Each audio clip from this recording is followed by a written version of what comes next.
Muito bem-vindo a mais um vídeo no canal, semana de pausa para seleções, semana para também fazermos aqui um balanço sobre o que está a acontecer no Porto, nesta época de grande sucesso do Porto. Temos declarações que são sempre interessantes dos jogadores que estão nas seleções, à semelhança do que aconteceu também em novembro, na outra pausa de seleções. Temos declarações do Froholt, do William Gomes. Temos uma revista, penso que é italiana, que fez análise àquilo que está a ser a carreira de Farioli. Portanto, temos aqui muita coisa para analisar. O próprio Fofana, ontem falamos aqui no canal, que eu acho que seria o principal, a prioridade do Porto para o início da próxima época, seria conseguir segurar o Fofana. Está a ser muito debatido hoje, mais gente também a defender esse ponto de vista e também o contrário. Já vamos analisar tudo, mas primeiro pedir que deixes o like para dar uma força aqui ao canal. Já sabes que o teu like é muito importante para que o vídeo entregue para mais gente. Pedir também que subscrevas o canal se ainda não subscreveste, rumo a essa meta de 12 mil subscritores, já estamos quase a chegar lá. E depois também falar em relação ao hype. Eu ontem não disse nada, mas a verdade é que o nosso vídeo de domingo está em terceiro lugar. É cada vez mais difícil também que o vídeo fique em primeiro, porque o canal vai crescendo e os hypes valem menos, mas de qualquer forma, se ainda puderes deixar hype, ou se conheceres alguém que queira subscrever o canal, algum amigo que queiras partilhar, e diz-lhe também para dar o hype no vídeo de domingo, para tentarmos ficar em primeiro mais uma vez, mas já estamos no top 3 desse top 100 do hype do YouTube, mais uma vez. Quarta semana seguida no top 3, podemos dizer assim, para já, vamos ver se conseguimos subir ainda mais. Já agora, antes de começar a análise de hoje, não podia deixar passar, ontem tivemos mais comentários de todo o mundo, de portistas de todo o mundo. Mandar um abraço em especial para os portistas de Moçambique, um abraço para os portistas de Lisboa que me respondiam em relação ao vídeo anterior, dizendo que realmente a confirmar que é o local do país provavelmente onde sabe melhor quando o Porto ganha, porque é onde estão os dois maiores rivais do Porto. Um abraço para os portistas também da África do Sul. Ontem também tínhamos um espectador que nos escrevia da Califórnia. Um abraço também para os portistas que estão nos Estados Unidos. E já agora falando dos portistas de Lisboa, ali também no sul, um bocado mais a sul, tínhamos um portista também de Setúbal que comentava no vídeo, portanto também um abraço para os portistas de Setúbal. E depois aquele comentário que eu achei mais interessante, porque eu tinha perguntado, será que havia alguém da Costa do Marfim que assistia ao canal e que tinha festejado o gol do Fofana na Costa do Marfim? Não apareceu ninguém da Costa do Marfim, mas apareceu um portista do Senegal. Portanto, um abraço também para os portistas de Senegal, e realmente confirma-se que o Porto está mesmo espalhado não só por todo o país, como também por todo o mundo. Não é só a força da cidade do Porto, é um ADN, um espírito, uma forma de ser que vem aqui da cidade do Porto, mas está espalhada por todo o mundo. E portanto um abraço para todos os portistas de todo o mundo. E já agora falando de comentários, também salientar aqui que ontem tivemos o Mr. Farioli comentou aqui no vídeo de ontem do canal. Enfim, não sei se a conta é verdadeira ou não, de qualquer forma eu sei, sabemos aqui que há pessoas do Porto que veem o vídeo. No entanto, se alguém me puder confirmar, não sei se viste esse comentário, está no vídeo de ontem, que o Farioli comentou, e ele dizia, e até nisto ele manteve-se coerente com aquilo que ele disse também à imprensa, ele a dizer que ainda nada está a ganho e que tem que ser jogo a jogo. Portanto, esse comentário também muito sóbrio de Farioli, não sei se era mesmo ele ou não, mas está lá o comentário. Eu começaria então a análise de hoje até por este lado dos portistas por todo o mundo, porque esta é a semana em que os jogadores do Porto se espalham por todo o mundo, a confirmar a qualidade do plantel do Porto. A maior parte dos jogadores sai para as seleções, espalhados entre sub-21, como por exemplo o Perpites, ou pelas seleções principais também. Com destaque, eu acho aqui, daria destaque para o Pietuzewski, que se vai estrear pela seleção da Polónia. Está a ser um caso de sucesso. Foi falado já teve o Lewandowski a comentar a chegada dele à seleção. O Lewandowski, que parece que está muito atento ao Porto, ele a dizer que aos jogos do Porto, por causa do Pietuzewski, a dizer que viu os jogos, que espera que ele na seleção faça o mesmo que fez no Porto. Muita expectativa para a estreia do miúdo, que chegou ao Porto ainda em janeiro, que se impôs e que o selecionador tanto fez braço de ferro para não o convocar, depois acabou por convocá-lo. E eu acho que, já disse aqui muitas vezes, o Pietuzewski está a brilhar muito, tem feito muitas assistências, muitos golos, grandes jogadas, mas acho que acima de tudo foi aquele gol que ele marcou ao Benfica, que foi um gol que correu o mundo, foi um golaço, e logo contra o Otamendi, como a dele logo aqui conta, é que é o campeão do mundo, e às vezes jogadas destas fazem a carreira de um jogador, fazem com que toda a gente fique atenta, o que pode ser mau para os portistas, porque podemos perder mais rapidamente o Pietuzewski, mas que é bom para o clube, que pode vir a ganhar mais dinheiro, e para o próprio jogador, que se valoriza. E eu acho que ele chega à seleção muito por causa desse golo. Claro que ninguém vai dizer isso, o próprio selecionador diz que esteve atento e que o jogador cresceu muito, e como eu dizia ontem, o selecionador diz que ele vai ter uma carreira brilhante, tem um futuro fantástico. Mas acho que teve muito a ver com esse golo, foi a confirmação, porque foi um jogo grande, um jogo difícil, e ele acaba por fazer aquele golo, que é um dos melhores golos do ano, e acho que foi por aí também que ele chega à seleção. E já sabemos que ele vai muito bem acompanhado. Ele ontem, naquela entrevista que eu dava conta aqui no canal, ele disse que que tinha aquela força que o Bednarek lhe dava. Ele até falou daquele gol que ele marcou ao Oroco, em que ele sai lesionado, que vai contra o poste. Sai lesionado não, ele acaba por conseguir continuar em campo. Ele diz que foi graças ao Bednarek, que foi logo ali dar-lhe uma força, dizendo que ele não tinha nada partido, e mostrou aqui essa liderança. Ele também tem essa vantagem de ter logo um polaco como o Bednarek, que é o líder da equipa, não é o capitão oficial, porque ele deu Costa o capitão, mas é um líder da equipa e acaba por, sendo da mesma seleção do Piatusevski, claro que ajuda, faz ali algum lobby também para ele ir à seleção. E eu acho que falta isso um bocado, também já disse aqui, o Porto tem o Diogo Costa, é verdade, mas acho que falta isto um bocado na seleção de Portugal e Brasil, em relação a outros jogadores que podiam ser convocados até para amigáveis, como está acontecendo na seleção portuguesa, que depois não são convocados. É que nem sequer estamos a falar de um jogo a sério, oficial, estamos a falar de um amigável. A seleção de Portugal convocou vários jogadores que nem são habituais, como o Ricardo Horta, por exemplo, do Braga, mas deixou de fora o Martinho e o Alberto Costa, por exemplo, e acho que falta um bocado esse lobby da parte, como tem o Bednarek, se calhar na seleção, o próprio Diogo Costa nem sequer vai à seleção desta vez porque está lesionado, mas acho que também não tem só a ver com isso, tem a ver com a própria cultura destes dois países. Portugal e Brasil sempre têm muita polémica nas convocatórias, também porque são países que têm muitas opções, talvez seja por isso, mais opções do que a Polónia, fica mais difícil um jogador destacar-se e ser logo chamado, mas eu também acho que tem aqui um histórico de jogadores do Porto que lhes custa sempre mais chegar à seleção, e acho que é o caso do Martinho e do Alberto Costa. Eu aceito que realmente eles só estão a brilhar esta época e já havia um núcleo duro antes, aceito isso, mas a partir do momento que o selecionador diz que está a testar novas opções, acho que os dois fazem parte de uma das melhores defesas da Europa e são titulares os dois. É verdade que com o Farioli não há titulares exclusivos porque está sempre a rodar muita equipa, mas os dois são essenciais, estão a fazer grandes jogos, acho que mereciam a oportunidade na seleção, e o mesmo aconteceu na seleção do Brasil. Em relação ao Tiago Silva, vai ser até ao último, eu não sei se ele vai conseguir ser chamado, embora o selecionador deu-lhe aquela esperança antes do jogo com o Stuttgart, o Ancelotti a colocá-lo no 11 ideal do Brasil. Claro que isso motivou muito o jogador, eu falei disso aqui na altura, mas vai ser difícil porque ele ainda não foi convocado. E já agora, continuando a falar da seleção do Brasil, aproveitaria para fazer a ponte para essa entrevista. Como eu dizia no início do vídeo, estamos a ter muitas entrevistas, já é também usual, já a tradição, quando há paragem de seleções, a ver estas entrevistas. O William Gomes fez uma entrevista ao Globo Sport, ele não está na seleção, mas acabou por fazer entrevista. Eu acho que esta entrevista mostra que os brasileiros estão atentos às exibições dele, e acho mais uma vez que é a tal montra da Europa, não é tanto o que está a acontecer no campeonato. O William Gomes, eu já disse aqui, pode vir a ser o goleador do Porto, pode ser o homem-gol do Porto, uma vez que o Samu está lesionado, não joga mais, e ele está-se a aproximar, já está perto do número de golos do Samu. Eu penso que ele tem 9 golos e o Samu tem 13, portanto está muito perto, é qualquer coisa assim. Mas em relação à Liga Europa, ele já é o melhor marcador do Porto na Liga Europa. Eu acho que isso faz diferença, porque como é internacional, acho que as pessoas ficam mais atentas. E eu dei aqui conta, o William Gomes pode também sonhar ir ao Mundial, se continuar a fazer estas exibições. Se o Porto ganhar das 3 competições em que está envolvido, por que não o William Gomes ser chamado à seleção? Eu acho que sim. E achei que a entrevista foi um primeiro passo, um primeiro sinal de que ele ainda pode chegar lá. Isso vai dar uma motivação brutal ao jogador, se ele acreditar que pode chegar à seleção. O mesmo acontece com o Varela, o mesmo acontece com o Tiago Silva. Acho que o Martinho e o Alberto não foram chamados nestes amigáveis, mas de qualquer forma também é uma motivação, podem sempre até a última acreditar. Às vezes uma lesão de um jogador que costuma ser convocado e eles podem ser chamados, portanto devem motivar-se aqui. Acho que o William Gomes é mais um jogador possível de chegar à seleção do Brasil. Ele ainda tem 20 anos, pode não ser agora no Mundial, mas não deixa de ser um fator que o pode motivar. E achei muito interessante na entrevista, e ele deixou mesmo essa abertura, claro, também não podia ser de outra forma, dizer que gostava de jogar na seleção do Brasil. Acho que a entrevista é esse tal sinal de que ele pode chegar lá.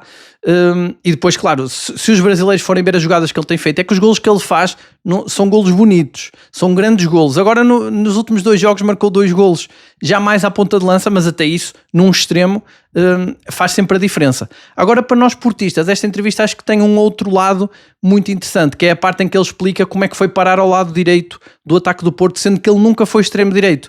E é engraçado porque é onde ele rende mais. Já não conseguimos imaginar o William Gomes, pensamos nele, não conseguimos imaginá-lo noutra posição que não seja extremo-direito, até porque a jogada preferida dele, que é puxar a bola para dentro e fazer aquele remate tão típico, que já deu muitos golos e várias jogadas que infelizmente não deram golo, mas sempre lance levantar o estádio, é uma jogada muito típica dele, muito previsível, mas ninguém consegue anular porque é muito forte. Faz lembrar até o Hulk, também que eu comparo ao Robin, e realmente essa jogada é impressionante.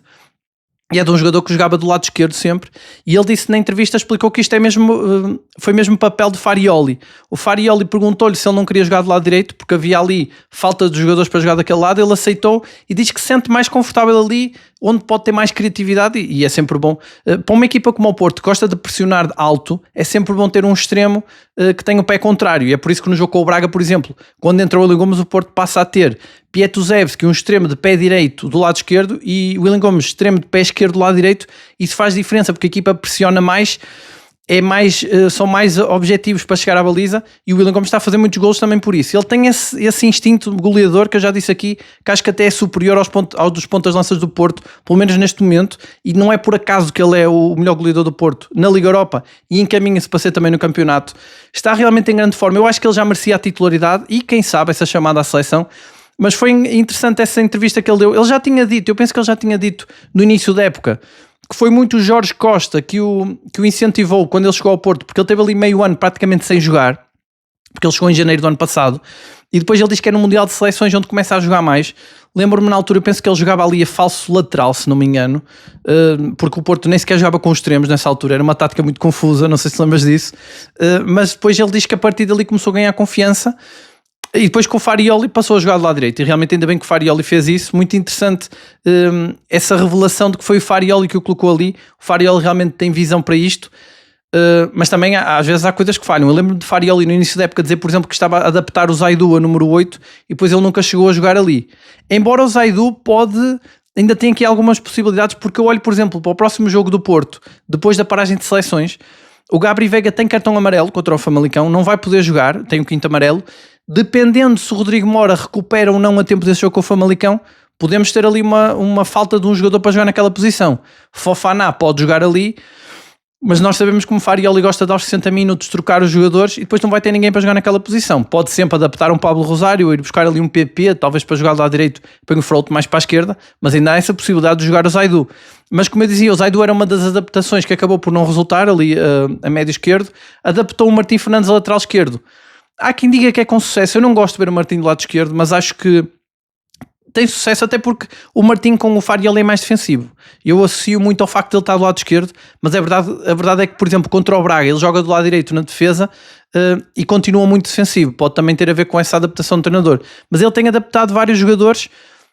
Por exemplo, o Rodrigo Mora, acho que é uma adaptação que correu bem. Eu ia dizer falhada, mas a adaptação é falhada para o jogador porque ele tem tanto talento que fica muito limitado naquela posição no meio campo. Ele precisa de mais liberdade para mostrar o talento todo dele, para fazer a diferença. Por isso que eu acho que dentro de um esquema onde Farioli não tem segundo avançado, se calhar o Mora devia jogar era falso 9 ou falso extremo esquerdo, aquele extremo que vai aparecendo mais pelo meio. Acho que seria melhor para ele pela qualidade técnica que ele tem. Mas fomos a ver bem, em termos coletivos e em termos daquilo que ele tem jogado, o Rodrigo Mora foi uma excelente adaptação a médio. Acabou até por ser mais uma valência que ele ficou, até quando ele sair do Porto, ou se vier outro treinador, ele pode jogar também a médio, com certeza evoluiu muito, principalmente defensivamente, evoluiu muito com o Farioli. Ele tem esse lado de adaptar muito bem os jogadores. E já agora falando de adaptações, há um outro jogador que foi entrevistado, o Froholt, mas até antes de falar da entrevista de Froholt, falar do selecionador. O selecionador da Dinamarca, a certa altura, quando falava do Froholt, vem dizer que o Froholt joga em qualquer posição, que só não joga a guarda-redes. E eu achei muito surpreendente esta declaração do treinador da Dinamarca, porque falando até dessas tais adaptações do Farioli, até me estou a lembrar aqui de outro, por exemplo o Kiwi, ao jogar a lateral esquerdo, ele fez muitas adaptações realmente no Porto, mas se há jogador que nunca foi testado em nenhuma posição diferente daquela para a qual foi contratado, é o Froholt. Ele tem jogado sempre a 8. Não entendo muito bem porque é que o selecionador foi buscar esta afirmação. Não sei se ele está a preparar o Froholt para jogar noutra posição, mas achei interessante e achei até estranho, porque nós até já defendemos muitas vezes aqui no canal que o Froholt podia recuar um pouco, fazer ali uma espécie de duplo pivô e deixar, por exemplo, o Mora ou o Gabri Veiga mais soltos na posição 10, e isso nunca acontece, só em situações pontuais durante o jogo. Mas o selecionador deu aqui a entender que o Froholt pode jogar em qualquer posição. Eu dava até a impressão que ele estava a falar do Pablo Rosário e não do Froholt. O Pablo Rosário é que normalmente joga em todas as posições, menos guarda-redes, até ver, porque o Diogo Costa, não sabemos, ele jogou lesionado com o Braga, mas quem sabe não seria Pablo Rosário a jogar na baliza. Mas acho que não, temos o Cláudio Ramos, que é um bom É um bom guarda-redes, acho que iria jogar o Cláudio Ramos, mas só falta mesmo o Pablo Rosário jogar na baliza, não o Froholt.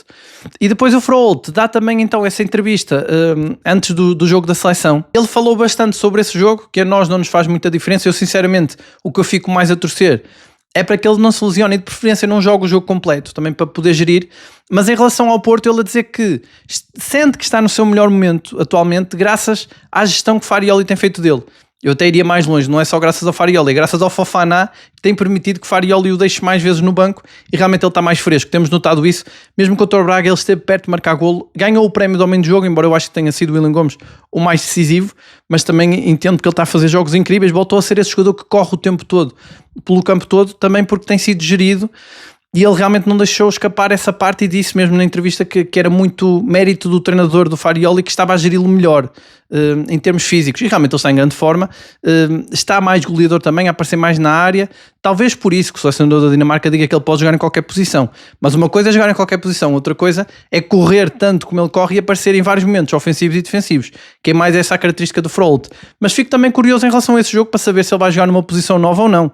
Também podemos ter aqui uma novidade na quinta-feira em relação a esse jogo da Dinamarca, vemos o Froholt a jogar numa nova posição. E já que estamos a falar aqui do melhor jogador do meio-campo do Porto, não se pode falar do meio-campo do Porto sem se falar da questão Fofana. O Fofana, nós até já falamos aqui sobre a contratação dele pelo Porto. Eu tinha dito aqui que acho que deve ser a prioridade número 1 do Porto, arranjar um lateral esquerdo para a próxima época, mesmo que o Zaidu fique, porque acho que vai precisar de outro e acho que Francisco Moura não vai ficar para a próxima época.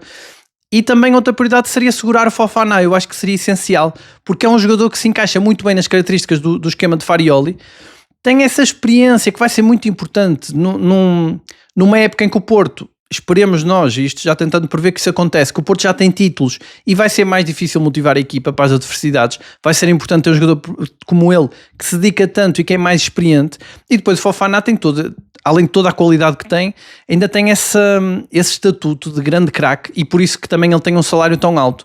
Eu tenho visto muitas análises que dizem, contraditórias, há pessoas que dizem, concordam comigo, de que tem que ser realmente uma prioridade e o Porto devia ficar com o jogador. E há outras análises que dizem que não, mas é mais pelos valores, porque ele é um jogador caro e porque ganha 5 milhões de salário. Ora, eu penso que, isto aqui eu não tenho a certeza, e até se quiseres deixar nos comentários mais algum detalhe, mas eu penso que o Fofana, para vir para o Porto, já aceitou baixar o salário. É verdade que ele está emprestado, mas eu acho que ele baixou o salário, portanto já não são esses 5 milhões. E se ele aceitou negociar o salário para jogar no Porto meia época, por que não ficar mais tempo? Até porque acredito que ele esteja surpreendido pela positiva. Eu acho que o jogador não estava à espera, provavelmente, de lutar pelas 3 competições e de ser tão decisivo. O Fofana marca 2 golos, que provavelmente são os golos mais decisivos, o golo ao Sporting e ao Braga, em jogos muito importantes, 2 dos mais decisivos desta época no Porto. E a forma como os adeptos gostam dele, a forma como ele, por exemplo, festeja o golo contra o Braga, que eu tinha dito aqui que eu na altura não me tinha percebido disso, mas os adeptos, e depois também vi por várias pessoas que falaram comigo, as pessoas adoraram a forma como o Fofana defendeu, como provocou ali o jogador do Braga, defendendo um bocado porque o jogador do Braga tinha festejado também a provocar o Porto. E tudo isso mostra um espírito, o tal espírito de jogador a Porto, de Jorge Costa, que toda a gente tem falado muito, parece ter essa mística. É um jogador que acabou de chegar e parece que teve a vida toda no Porto. E também por isso seria importante que ele ficasse. E eu acho que não são só os adeptos do Porto que gostaram mais dele, acho que ele também deve ter gostado. Nota-se que ele se adaptou bem e, como eu digo, esse festejo em Braga mostra também esse espírito dele. E acho que tudo reunido, o jogador também pode querer ficar no Porto, até porque ele em França, mesmo com a qualidade que tem no Rennes, ele não estava a jogar. Não sei exatamente quais seriam os motivos, falta de qualidade não era, mas havia ali qualquer coisa. Provavelmente, se ele volta para o Rennes, pode não voltar a jogar, e o Porto deu-lhe essa oportunidade de jogar e no mais alto nível. Muita gente fala da idade dele, de ter 30 anos, eu acho que isso é mais um ponto para o jogador aceitar, porque ele vai arriscar voltar para a França, arriscar voltar a não jogar, quando podia estar no Porto a ser um ídolo e a conquistar títulos. Portanto, acho que há aqui bastante margem para o Porto negociar. Acho que o Porto não vai deixar passar esta oportunidade, e o Porto tem-nos surpreendido sempre, tem feito grandes negociações que às vezes nem acreditamos que fosse possível.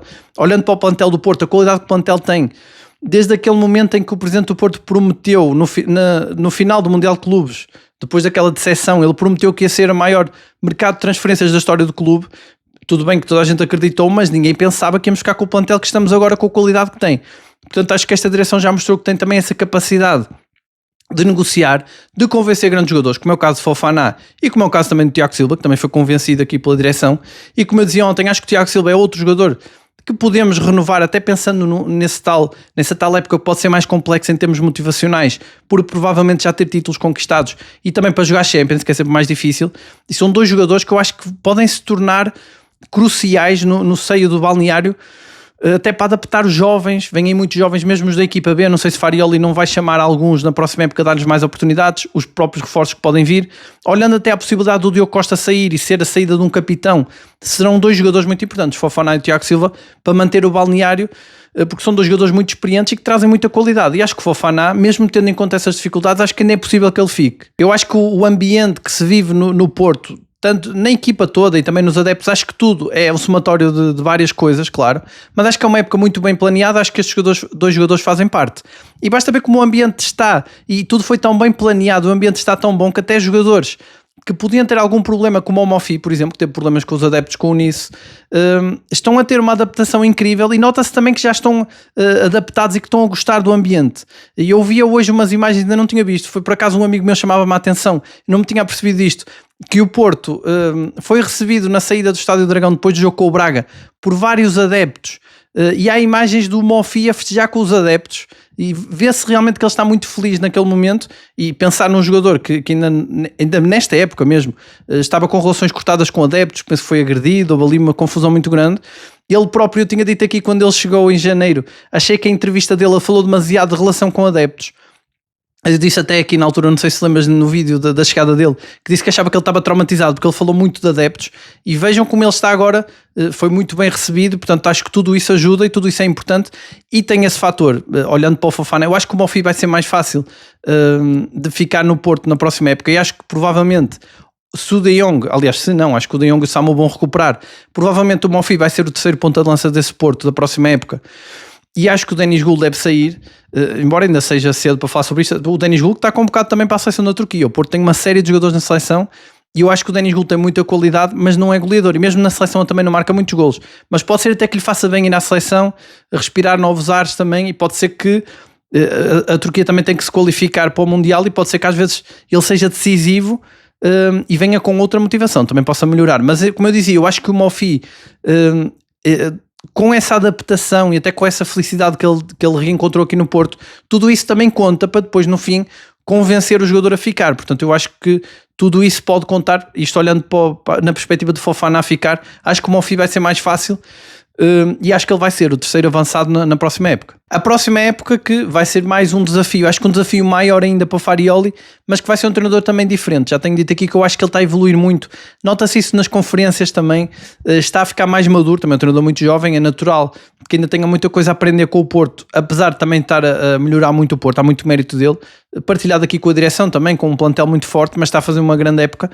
E já agora, falando do Farioli, hoje havia a tal entrevista que eu dizia aqui no início do vídeo, reportagem de uma revista ligada ao futebol estrangeira, eu penso que é italiana, não tenho a certeza aqui, também se alguém souber pode deixar nos comentários, mas o ponto interessante aqui é que eles tratam o Farioli como se fosse o treinador, a grande promessa europeia em termos de treinadores, o grande treinador do futuro. É muito interessante que estejam a dizer isto agora que ele está a ter sucesso no Porto. O Porto teve o mérito de ver isso antes dele ter o sucesso que está a ter agora. É verdade que no Ajax já tinha tido sucesso, mas acho que no Porto está a ter mais, está mais próximo de acabar até com essa maldição, que os nossos rivais estavam muito contentes, que achavam que ele ia escorregar a qualquer momento. Aliás, eles ainda acreditam, acho que até à última vão acreditar, até porque eles estão a aumentar a pressão. Ainda hoje eu via, por exemplo, o Benfica a voltar a falar dos e-mails, parece que eles estão muito interessados agora, querem que o Porto tenha consequências por causa dos e-mails, que eu acho que, 2 pontos já agora aqui rápidos em relação aos e-mails, eu acho que não tem a ver com esta direção, com o Porto. Como dizia o Vilas Boas, a verdade é que os e-mails têm ali muita coisa verdadeira, a questão pode ser na forma como foram divulgados, mas o Benfica está a tratar como se fosse uma questão em que se comprovou que nada daquilo era verdade. Acho que não é bem assim, também não entendo muito bem deste assunto, mas parece-me que não é bem assim.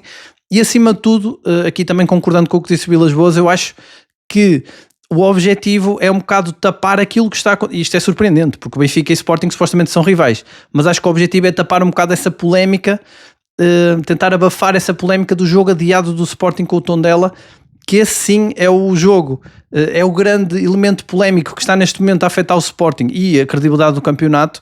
e que se o Sporting passar às meias finais da Champions vai ser aqui um grande problema. Mas então, como eu dizia, o Farioli está a ser visto como uma grande promessa, é descrito nessa reportagem como o futuro dos treinadores italianos, como se fosse realmente o grande treinador italiano, e eles lamentam ali e dizem que vários clubes italianos perderam a oportunidade de ter o Farioli como treinador e que tomaram opções piores. Agora também é mais fácil analisar assim depois de acontecer. E depois achei muito interessante que eles dizem que o Farioli é um treinador moderno, que tem ideias novas, eu também concordo com isso, mas depois dizem que ele não é um típico treinador italiano. Aqui eu não sei se nós podemos concordar muito com isso, eu acho que o Farioli tem muito de italiano, é um dos portos mais fortes defensivamente que já vimos na história do clube mesmo. Acho que tem ali muita coisa de italiano. Claro que há ali coisas que são dele próprio. Aquela pressão alta que o Porto faz, muitas vezes faz lembrar também um bocado o Catenaccio, mas a forma como o Porto não domina... O Porto consegue dominar os jogos, mas não domina o tempo todo. E dá muitas vezes prioridade à defesa. Até mesmo estes 5 dias que ele dá agora de férias. Sabemos que está muito ligado a objetivos de não sofrer golos e outros objetivos defensivos muitas vezes. Não só, claro, também de resultados e de outras coisas. Mas já temos analisado muito aqui que isto é um Porto que muitas vezes associamos bem a futebol italiano, portanto não sei se é bem assim, tem outras nuances, é verdade, e eu até acho que este Porto, já tenho dito aqui muitas vezes, voltou a ser esse Porto avassalador do início da época, só não está a ser esse Porto porque não quer, porque quando é preciso, como vimos no jogo com o Braga, o Porto para dar a volta ao resultado, o Porto coloca tudo em campo e quando o treinador permite que a equipa ataque, a equipa é um verdadeiro rolo compressor, e até aqui nenhuma equipa ainda tem conseguido segurar este Porto que se torna avassalador quando quer. O problema é que não é sempre. E na maior parte do tempo do jogo acho que parece bem um treinador italiano. E já agora, falando de reportagens, esta altura de paragem de seleções é muito pródiga nestas coisas, entrevistas e reportagens. Os mídias espanhóis continuam a dar muito destaque ao Alarcón, que está no Utrecht, voltam a falar dele como tendo uma nova vida, voltam a falar dele como quase que dando a certeza que ele vai ter mais oportunidades no Porto, tratando como uma estrela. Isto não é novidade, a imprensa espanhola sempre tem estado muito atrás do Alarcón, já quando ele jogava no Porto. Lembro-me que havia ali... houve ali um jogo, eu penso que foi na Liga Europa que ele jogou e falou-se muito dele, como a partir de agora é que ele ia explodir um bocado. Os espanhóis queriam um bocado que o Alarcón fosse como o Piatusevski. Ele tinha realmente boa imprensa, até porque veio do Barcelona, mas acho que o Alarcón, sinceramente, eu concordo com a reportagem, acho que ele em Utrecht cresceu, evoluiu, é a estrela do Utrecht, mas acho que ele não volta ao Porto, sinceramente. O Utrecht tem uma opção de compra, normalmente quando o Porto coloca a opção de compra, é uma forma também de... Normalmente tem sido assim, é porque o jogador é um excedentário, em princípio já não conta com ele. Sei que ele tem talento, mas houve ali qualquer coisa que não bateu certo entre Farioli e o Alarcón. Farioli reconheceu que ele tem talento. Eu não sei se lembras das entrevistas que ele falava dele, até nas conferências de imprensa. Ele chegou a referir que o Alarcón tinha maus hábitos para um profissional, depois conseguiu corrigi-lo e que ele era muito dedicado. Chegou-lhe a dar algumas oportunidades no 11, mas acho que a saída dele em janeiro mostrou que havia ali qualquer coisa. Eu acho que ele não vai contar para o Farioli, não colocando em causa a qualidade dele. Acho que ele provou que tem qualidade e no Utrecht está a fazer grandes jogadas, grandes golos, grandes exibições. Mas acho que não vai passar pelo Alarcón a solução se o Porto precisar de algum extremo. Até porque ontem falei, por exemplo, da possível venda do PP. O Porto vai ter que contratar alguém. Piatusevski não coloco de parte ainda que seja vendido no final da época por causa de toda esta ascensão meteórica. Não sabemos o que é que vai acontecer. Mas acho que a solução não vai passar pelo Alarcón, apesar de concordar com as reportagens que realmente dizem os espanhóis estão loucos pelo Alarcón e estão ansiosos que ele exploda e que vá para um clube maior como o Porto e que aí exploda mesmo. Acho que ele tem, nesse aspecto, a imprensa espanhola tem estado muito atenta ao Alarcón. E depois dá nota também, num outro assunto que não tem a ver com a equipa em si, mas que tem a ver com os bilhetes do jogo do Porto com o Nottingham Forest. Parece que nos ouviram, não foi só aqui, também houve muita gente que falou do preço dos bilhetes que estavam muito caros, dizia-me muita gente isso e eu depois trouxe aqui para o vídeo para falar sobre isso, que os bilhetes estavam caros para o jogo com o Stuttgart e o Porto parece que ouviu e baixou o preço. Parece que o jogo com o Nottingham Forest vai ter os bilhetes mais baratos, não muito, mas um pouco mais baratos, tem até desconto para o lugar anual e isto mostra uma coisa, mostra que a época está a ser preparada. Preparada não, porque já estamos a chegar ao fim da época, mas foi preparada ao detalhe, foi sempre tudo muito bem gerido e o Porto mostra que está muito atento, está mesmo muito atento a tudo e mostra essa flexibilidade que vemos na equipa, mas na equipa de futebol, mas estamos a ver também na direção e acho que é de louvar, independentemente se é correto ou não baixar ou subir os preços. Acho interessante este mostrar da parte do Porto que está atento ao que as pessoas dizem, ao que os adeptos e os sócios dizem. Isso também é uma das chaves de sucesso, do segredo do tal ambiente muito bom na equipa. Acho que tudo isso contribui, tudo isso conta. E já agora falando de bilhetes, acho que o jogo com o Famalicão, penso que já está esgotados os bilhetes, vai ser mais uma casa cheia. Acho que agora daqui para a frente vai ser sempre casa cheia, porque estamos a aproximar desse tão desejado momento que já dura, penso que há 4 anos, entre 3, 4 anos, que não temos esse momento do Porto conquistar um campeonato, que vai ser uma grande felicidade, como já dissemos aqui no canal, vai ser pelo mundo todo, portistas do mundo todo, vai ser uma grande festa, está toda a gente à espera, é natural que agora o estádio encha mais vezes, e então com este baixado do preço dos bilhetes, acho que ainda mais probabilidade tem de ser grandes espetáculos. Sabemos que quando o estádio está cheio, os jogos são sempre também mais espetaculares. Não é à toa que os treinadores, e o Farioli também diz muitas vezes isto, de que precisa desse 12º jogador, porque o ambiente do estádio ajuda muito, não só a intimidar o adversário, mas também empurrar a equipa para a frente, causar esse ambiente, que o Dragão é dos melhores ambientes que temos na Europa em termos de estádios, acho que isso é um facto, e é sempre boa notícia, sabemos que os bilhetes estão a esgotar rápido. E de resto é isso, já sabes que eu volto amanhã com mais um vídeo para analisarmos toda a atualidade em relação ao Porto. A equipa está-se a valorizar, dá para ver nesta paragem de seleções, estamos a sentir mais interesse da imprensa internacional, das seleções também nos jogadores do Porto, e tudo isso é sinal que estamos a fazer o trabalho bem feito, os próprios rivais também muito incomodados, e isto não é festejar antes do tempo, é apenas sentir que está realmente um grande ambiente e que estão as condições favoráveis aqui à volta do Futebol Clube do Porto, como já não víamos há muito tempo, e que saúda, claro, que tenha regressado esse grande Porto que todos tínhamos saudade já. Só antes de terminar o vídeo, pedi que deixes então um like para dar uma força aqui ao canal, não te esqueças de deixar o like e de subscrever o canal se ainda não subscreveste. Algumas pessoas ainda assistem aos vídeos, aliás muita gente ainda assiste sem subscrever o canal, pedi que subscrevas para chegarmos a essa meta de 12 mil subscritores, para aumentarmos aqui esta comunidade também. E de resto é isso, já sabes que análise ao Porto diária e sem filtro é só aqui. Um abraço e até amanhã.